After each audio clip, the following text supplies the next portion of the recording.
Hari ini hari bahagiaku, belajar online dari rumah. Selamat pagi, selamat berjumpa kembali dalam kegiatan MPLS hari ketiga di SD Santo Kristoforus 2. Ayah ibu, Di rumah senang, di sekolah senang, di Kristoforus semua senang. Oke, berpikir kritis, membuat kita jadi kreatif. Bangga jadi anak Kristo, bangga jadi anak Kristo, bertumbuh iman, moral pengetahuan. Bangga jadi anak Kristo, bangga jadi anak Kristo, bertumbuh iman, moral pengetahuan. Baru banget ya. Kita semangat bernyanyi, memakai seragam pramuka yang mencerminkan kecintaan kita pada Indonesia. Sudah pasti dong, karena pramuka Indonesia adalah kita. Kita adalah Kristoforus. belajar online dari rumah.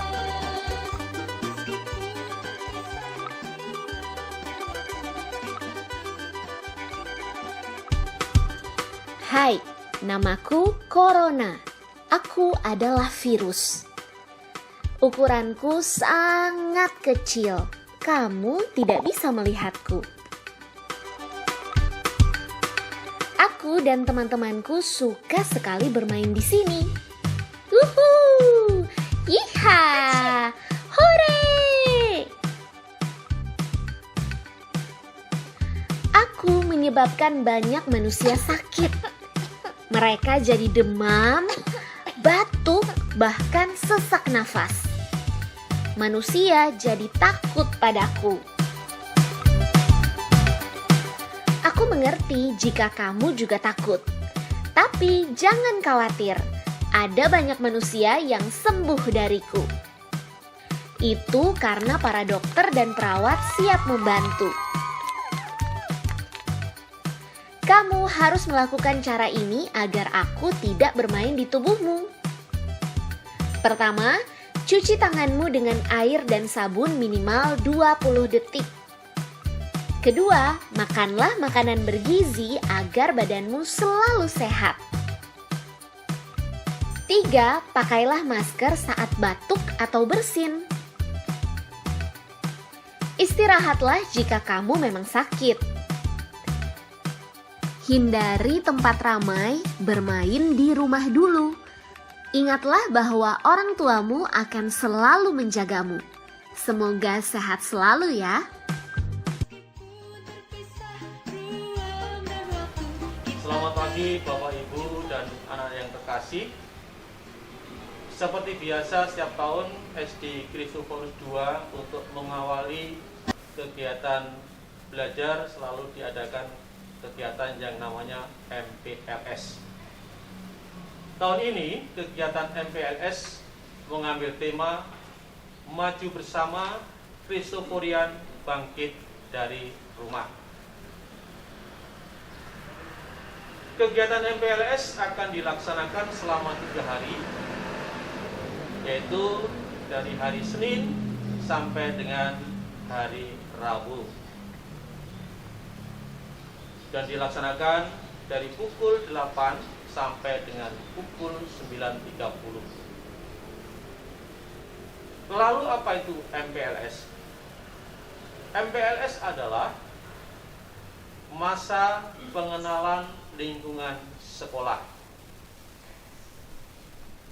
Nah, kegiatan MPLS hari pertama yaitu tentang visi misi Yayasan Diananda.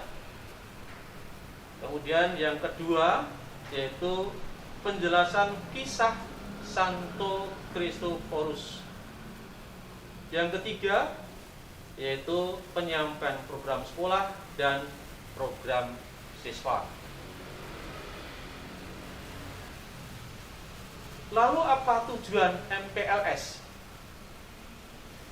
tujuan MPLS yang pertama yaitu memperkenalkan peserta didik baru tentang tujuan pendidikan nasional, visi misi yayasan.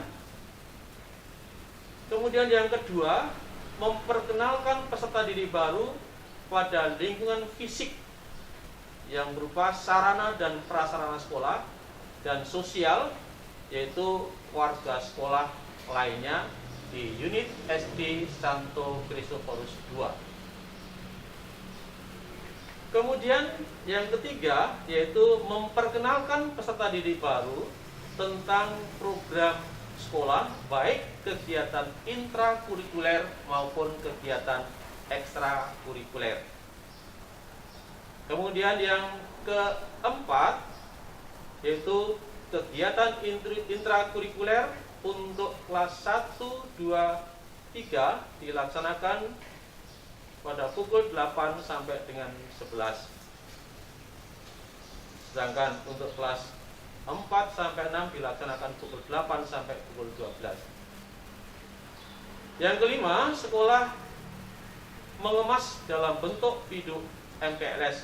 Untuk itu, tolong para anak-anak simak video yang dibuat dari sekolah itu dengan sebaik-baiknya.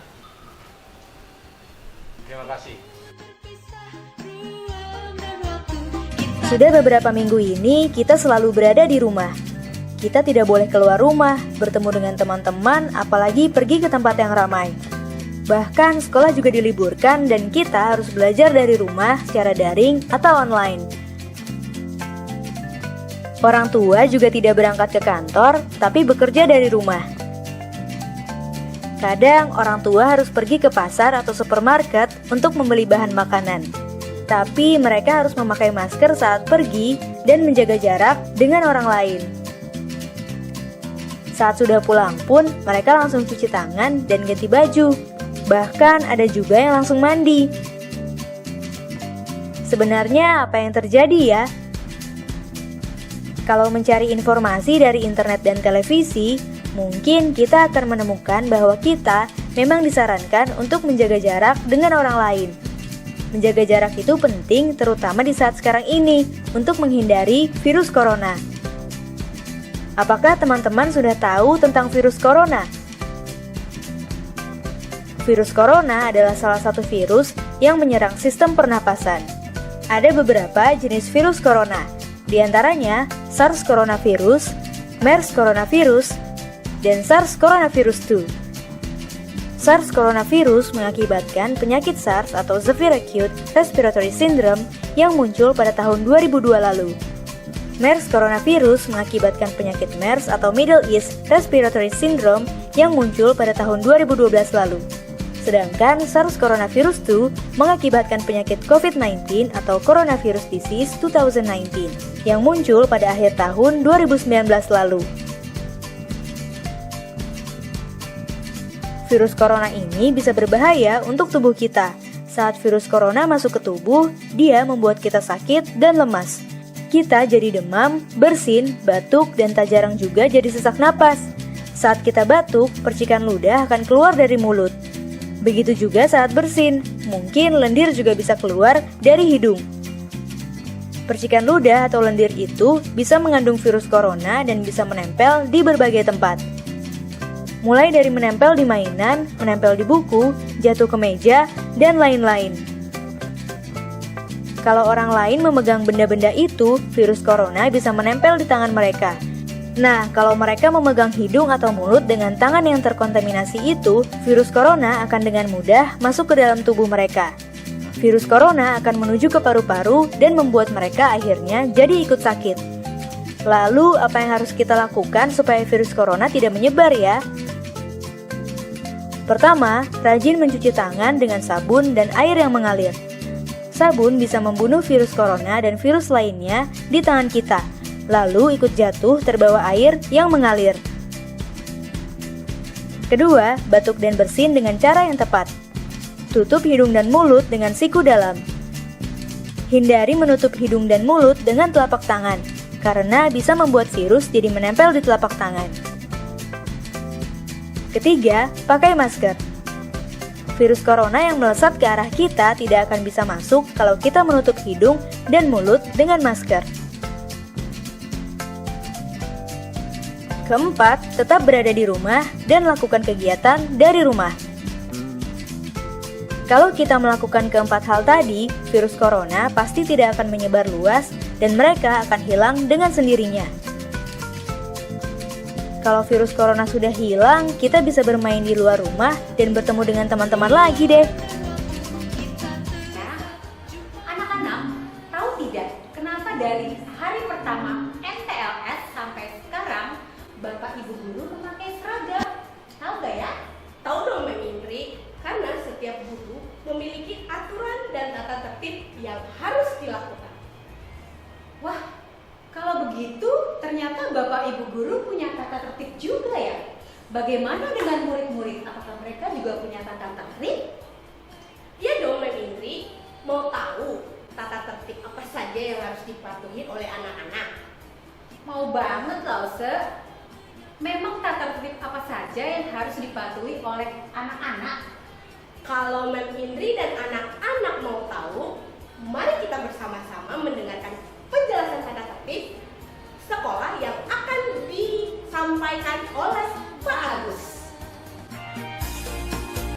Bapak Ibu dan anak-anak, di SD Santo Kristoforus II, selain kegiatan intrakurikuler dan ekstrakurikuler, juga ada beberapa kegiatan lain. Yang pertama mengenai pengembangan bakat dan talenta seperti kegiatan Lomba HUT RI, Lomba BKSN, Lomba Bulan Bahasa, Lomba Natal, Lomba Hari Kartini. Kemudian yang kedua, pengembangan rohani seperti BKSN, doa rosario, Natal, dan Paskah.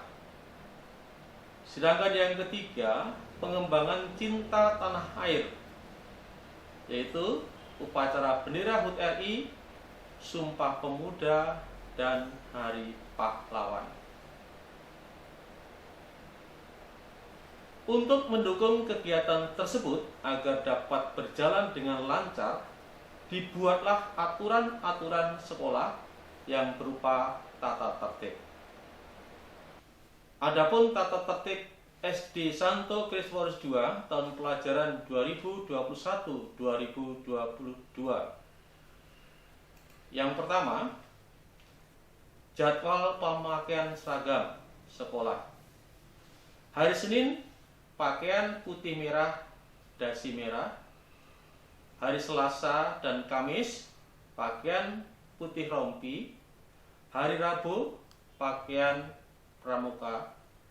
Hari Jumat, pakaian batik bebas. Kemudian bagi siswa laki-laki diharuskan berambut pendek, rapi, dan tidak diberi warna. Sedangkan untuk siswa perempuan diharuskan berambut rapi dan tidak diberi warna. Kemudian untuk join Zoom meeting harus tepat waktu. Kemudian siapkan tempat yang tenang, tetap, dan aman untuk belajar. Selanjutnya, kegiatan pembelajaran selalu dimulai dan diakhiri dengan berdoa secara agama Katolik. Selanjutnya, saat Zoom meeting berlangsung, diwajibkan untuk mengaktifkan kamera. Berikutnya lagi, bila siswa tidak hadir, wajib memberi kabar kepada wali kelas. Berikut, diusahakan ada pendampingan saat siswa mengikuti PJJ, terutama untuk anak-anak yang masih kecil, yaitu anak kelas 1, 2, dan 3.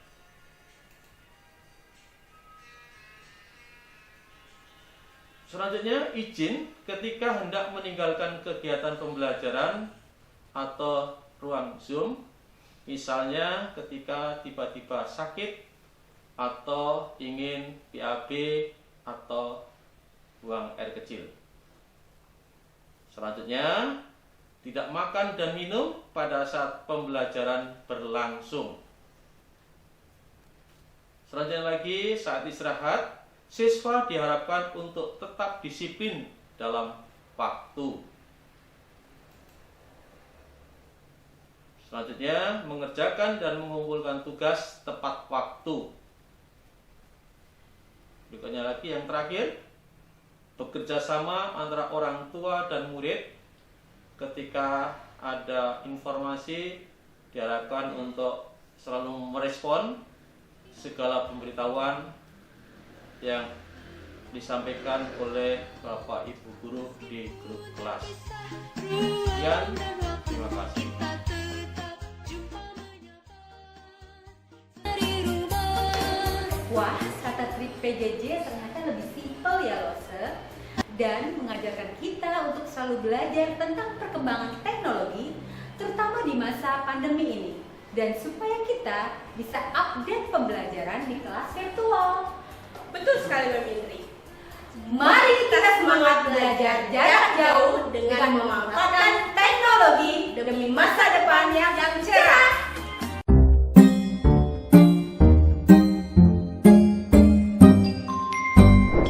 Virus corona itu apa sih? Libur sekolah kali ini rasanya aneh deh. Gak boleh main ke taman, gak boleh ke mall, main sama temenku juga gak boleh. Ayah dan ibuku juga di rumah terus. Tapi kadang ibu harus belanja ke pasar. Terus ayah bilang ke ibu, "Ibu, nanti di pasar jaga jarak ya sama orang-orang." Jaga jarak? Kok kayak mobil sih? Dan waktu ibu pulang, aku berlari untuk memeluk ibuku. Tapi ibu malah bilang, "Jangan dekat-dekat ibu." Aku sedih. Orang-orang pada kenapa sih? Tapi akhirnya aku mengerti kalau jaga jarak itu penting. Karena kita sedang berusaha menghindari virus corona. Virus corona adalah virus yang baru ditemukan. Dalam bahasa Latin, corona artinya mahkota. Begitu virus corona masuk ke paru-paru, dia mulai merusak tubuh kita. Kita jadi sakit, demam, bersin, batuk-batuk. Ketika batuk, percikan ludah ikut keluar dari mulut kita. Virus corona dengan menumpangi percikan ludah kita masuk ke tubuh orang lain, kemudian menuju paru-parunya. Meskipun tidak semua orang jadi sakit, tapi virus corona dapat menempel pada siapapun. Karena virus ada di mana-mana. Di rak buku, di taman bermain, di mainan, bahkan di lift yang kelihatan bersih dan mengkilap. Kalau ada orang yang mencet tombol, kemudian dia menyentuh mulutnya, virus corona bisa langsung masuk. Virus corona itu licik banget. Tapi aku tahu caranya biar terhindar. Salah satunya adalah dengan memakai masker. Ketika virus yang melesat ke arah kita, masker langsung menghalang mereka. Aku juga lebih sering cuci tangan pakai sabun alias cat TPS. Aku sukanya bikin busa yang banyak untuk membunuh virus-virus itu. Dan begitu mereka mati, langsung kubilas dengan air bersih. Wih, aku menang! Aku menang! Tapi ada juga orang-orang yang tidak bisa jauh dari virus corona, yaitu para petugas kesehatan, seperti dokter dan perawat. Dengan memakai alat pelindung diri, mereka berperang melawan virus corona setiap hari. Mereka tidak kebal, tapi mereka pemberani, tulus membantu. Semua daerah juga berjuang bersama melawan virus ini. Pemerintah membuat peraturan agar kita semua selamat. Tenaga kesehatan bekerja siang malam demi kesehatan kita. Mari kita taklukkan virus corona bersama-sama. Tapi aku bisa bantu apa ya? Oh, aku tahu. Asal kita tetap di dalam rumah, virus tidak akan menyebar luas. Jadi, aku mainnya di rumah aja. Sementara orang dewasa berperang melawan virus corona dengan caranya masing-masing. Kita tunggu saat virus corona mengakui kekalahannya. Wah!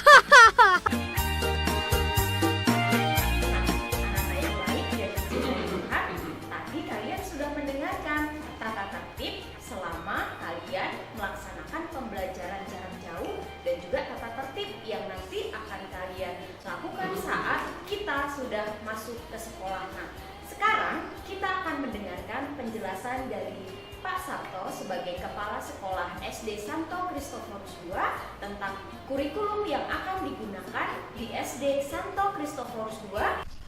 Bapak Ibu, orang tua murid, wali murid SD Santo Kristoforus II yang saya hormati, dan anak-anak semua yang terkasih dalam nama Tuhan. Kita panjatkan puji dan syukur kepada Tuhan untuk mengawali tahun pelajaran baru 2021-2022. Kurikulum SD Santo Kristoforus II sebagai pedoman dalam proses pembelajaran sudah ditelaah oleh pengawas paket dan ditandatangani oleh Kepala Suku Dinas Jakarta Barat 1. Kurikulum SD Santo Kristoforus II yang dikembangkan dalam masa pandemi COVID-19 meliputi 4 standar kompetensi, di antaranya standar kompetensi lulusan, standar isi, standar proses, dan standar penilaian. Kurikulum SD Santo Kristoforus II tersebut meliputi cakupan seluruh bidang studi yang tercantum dalam kurikulum 13 secara terpadu dengan mengembangkan pembelajaran tematik secara aktif, inovatif, kreatif, gembira, dan menyenangkan. Sesuai dengan Peraturan Menteri Nomor 62 Tahun 2014 untuk menumbuh kembangkan peserta didik dalam proses pembelajaran dikembangkan melalui 3 bentuk kegiatan, di antaranya kegiatan intrakurikuler merupakan kegiatan sekolah yang diselenggarakan secara terstruktur, terjadwal, sesuai dengan cakupan mata pelajaran yang tercantum dalam kurikulum 13. Yang kedua, kegiatan kokurikuler merupakan kegiatan sekolah yang diselenggarakan untuk penguatan kegiatan intrakurikuler. Kegiatan tersebut meliputi kunjungan peserta didik ke museum, studi wisata dengan pengenalan alat-alat transportasi yang ada di DKI Jakarta melalui busway, MRT, dan LRT.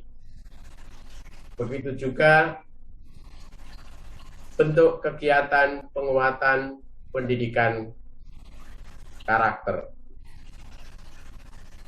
Semua kegiatan tersebut akan dikemas dalam bentuk kegiatan secara virtual. Yang ketiga adalah kegiatan ekstrakurikuler. Kegiatan tersebut dikembangkan di luar jam pelajaran sekolah dengan jenis kegiatan ekstrakurikuler meliputi kegiatan kepramukaan, dan kegiatan spiritual.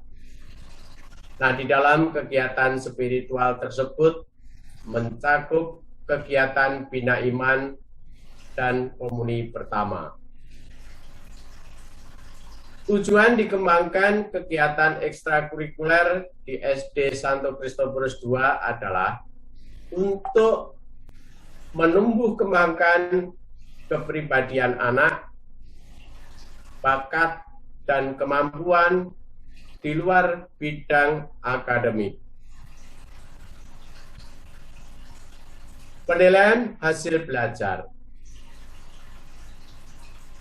Selama masa pandemi COVID-19, kegiatan penilaian dikembangkan secara daring yang mengacu pada pendekatan saintifik dan tuntutan standar kompetensi lulusan.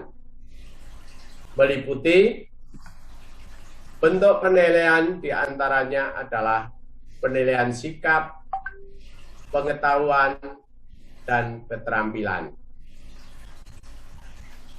Penilaian sikap berbentuk pengamatan atau observasi dalam kegiatan sehari-hari. Penilaian pengetahuan berbentuk tes lisan maupun tes tertulis, di antaranya penilaian harian, penilaian tengah semester, penilaian akhir semester, dan penilaian akhir tahun.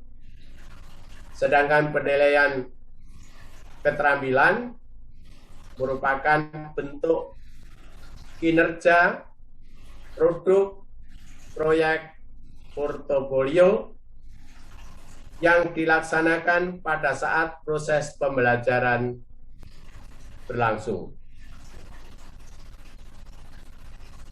Keunggulan sekolah SD Santo Kristoforus mencakup yang pertama adalah unggul sebagai sekolah ramah anak yang dikembangkan melalui spiritualitas hati Santo Kristoforus dengan melalui pendidikan karakter Kristoforus Filius. Kemudian unggul sebagai sekolah bina bakat dikembangkan melalui kegiatan intrakurikuler dan ekstrakurikuler dengan penguatan pada bidang-bidang studi secara terpadu, di antaranya adalah bahasa Inggris, bahasa Mandarin, dan bidang pemrograman atau coding. Target lulusan SD Santo Kristoforus II pada tahun 2021-2022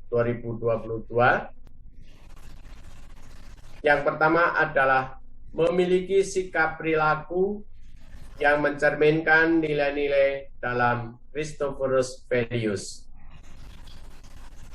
Yang kedua, memiliki budaya literasi untuk menambah wawasan dan mengembangkan pengetahuan yang lebih luas. 3. Memiliki kecakapan abad 21 meliputi critical thinking dan creative thinking. 4. Memiliki perilaku hidup yang bersih dan sehat. Demikian bentuk kegiatan kurikulum 13 SD Santo Kristoforus II dalam masa pandemi COVID-19. Sekian dan terima kasih.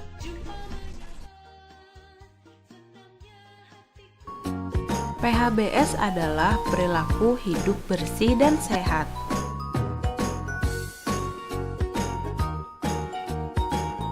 Kenapa kita harus melakukan PHBS? Manfaat melakukan PHBS adalah dapat meningkatkan kesehatan, mencegah penyakit, dan menjadikan lingkungan sehat. Ada 8 indikator PHBS di sekolah. Indikator yang pertama, mencuci tangan dengan air yang mengalir dan memakai sabun. Manfaat mencuci tangan adalah untuk membunuh kuman dan bakteri penyebab penyakit. Penyakit yang timbul akibat tidak mencuci tangan adalah diare, cacingan, dan tifus. Kapan harus mencuci tangan?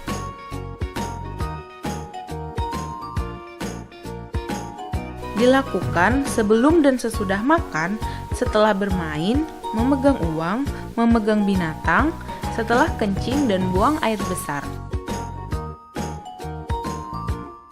Indikator yang kedua, mengkonsumsi jajan sehat di kantin sekolah.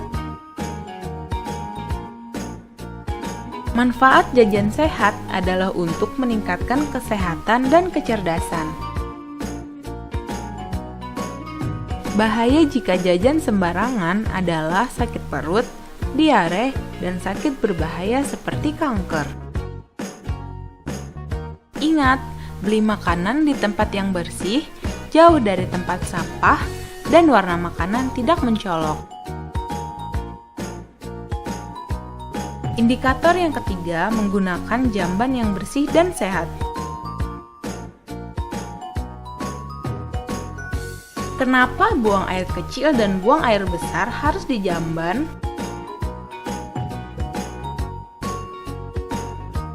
Adalah untuk menjaga lingkungan agar bersih, sehat, dan tidak berbau. Indikator yang keempat, olahraga yang teratur dan terukur. Tujuan olahraga adalah agar tubuh bugar, membantu pertumbuhan dan perkembangan, tidak mudah sakit, dan membuat semangat untuk belajar. Lakukan olahraga sesuai arahan ya, hindari cedera. Indikator yang kelima, memberantas jentik nyamuk.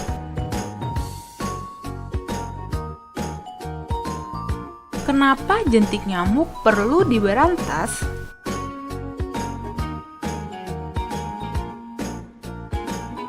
Gigitan nyamuk menyebabkan penyakit DBD atau demam berdarah dengue, malaria, dan kaki gajah. Cara memberantas jentik nyamuk. Jentik nyamuk diberantas dengan melakukan 3M+, menguras tempat penampungan air, menutup tempat penampungan air, mengubur barang bekas, plus menghindari gigitan nyamuk. Indikator yang keenam, tidak merokok di sekolah.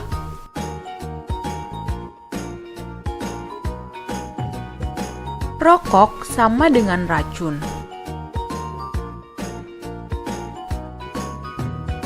Merokok sangat berbahaya dan dapat menyebabkan kematian.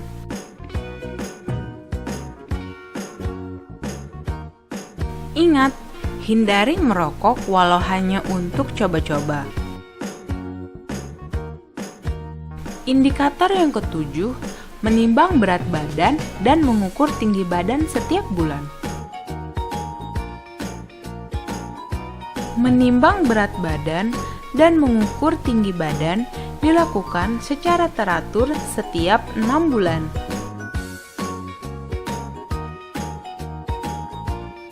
Manfaatnya adalah untuk mengetahui pertumbuhan dan perkembangan serta status gizi. Hasil berat badan dan tinggi badan akan dicatat di Kartu Menuju Sehat atau KMS. Indikator yang ke-8, membuang sampah pada tempatnya. Sampah merupakan sarang kuman dan bakteri. Jenis-jenis sampah yaitu sampah organik, sampah anorganik, dan sampah B3. Sampah anorganik atau sampah kering adalah sampah yang tidak mudah membusuk seperti botol, plastik, kaca, dan kertas.